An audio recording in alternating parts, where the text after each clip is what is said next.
Derbyshire hit their highest ever 40-over total as they defeated Essex by 63 runs in a high-scoring Yorkshire Bank 40 contest in Leek, a result which keeps the Falcons' campaign alive.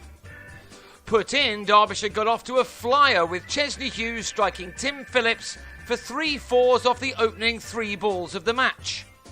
But he was out at the start of the third over, David Masters trapping him in front for 17.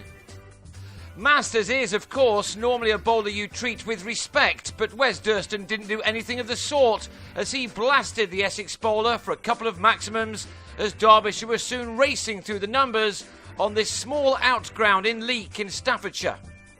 Durston raced to a 34-ball half-century and then celebrated that with another 6, Phillips receiving the punishment again as the home side brought up the 100 after only a dozen overs. With a total on 111 in the 14th over, Durston was out for a compelling 71 as he swung at a ball from Sajid Mahmood and was bowled. Paul Borrington fell in Mahmood's next over, LBW the easy decision here for the umpire. Yet, in spite of those wickets, the home batsmen kept their foot on the accelerator. Wayne Madsen drove another 6. Before his stand of 78 in only 11 overs with Shivnarine Chanderpaul was ended when he got a leading edge off Rhys Topley to offer Masters a catch. Madsen went for 33. Chanderpaul, meanwhile, was enjoying himself in the picturesque surroundings, and he showed that by accepting a gift from Tom Wesley on his way to a 40-ball half-century. Graham Napier, fresh from his 7-fer in his side's last Yorkshire Bank 40 contest, picked up only 1 wicket this time, and that was the one of Richard Johnson, who lost his off-stump. That meant that Derbyshire went into the final 10 overs with a total of 219 for 5, from which Chanderpaul and Alex Hughes blasted another 102 runs. Hughes was in stunning form, while Chanderpaul found the gaps well to take his side past their previous best 40-over total of 304 for 3, made in Maidstone 8 summers ago. Hughes then finished off the innings in style by driving Napier for the 11th 6 of the innings to end on a 36-ball 59. This time Napier recorded his most expensive figures of 1 for 76 from his 8 overs, as the home side finished on a superb 321 for 5, Chanderpaul making an unbeaten 85.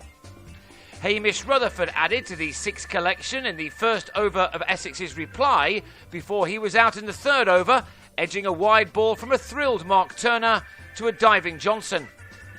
Essex got off to the start they needed, smashing 40 runs off the first 28 balls, but they could really have done without Wesley clipping Turner to Chesney Hughes on 17 of those runs.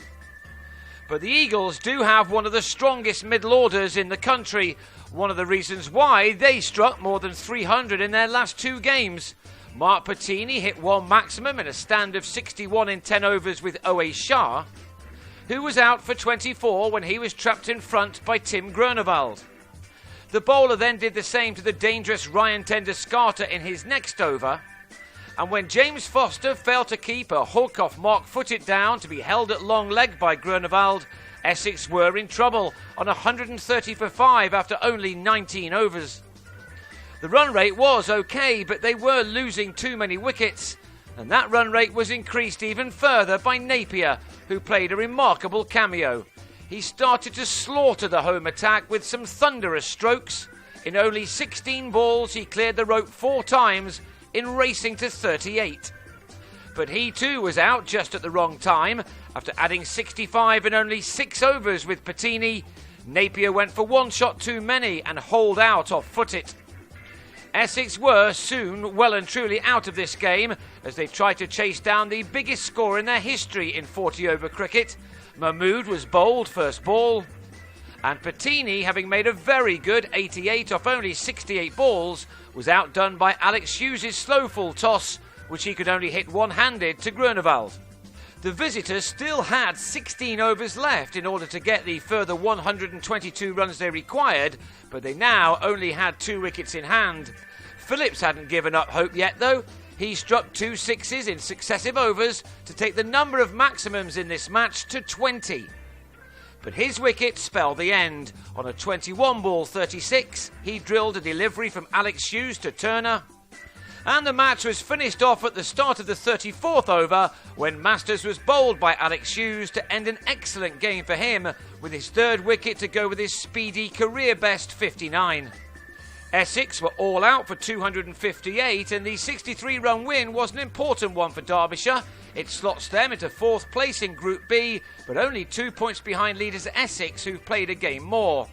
This is the tightest of the groups, with all but Scotland still in with a shout of qualifying for the semis.